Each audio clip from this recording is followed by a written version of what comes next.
JustHost.lt patogiausias hostingas, Minecraft serverio snapshot paleidimas. Keliaujame į FileZilla.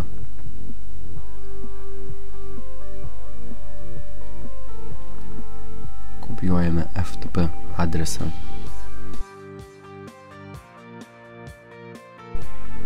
FTP vartotojo duomenys.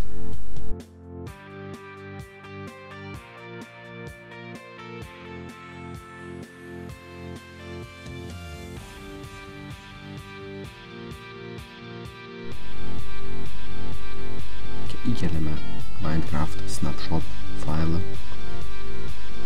grįžtame į serverio valdymą, išjungiame serverį, keliaujame į versijos keitimą, pasirenkame versiją kita,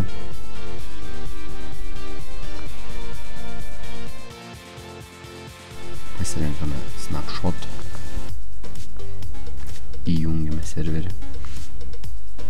Serverio statusas yra įjungtas.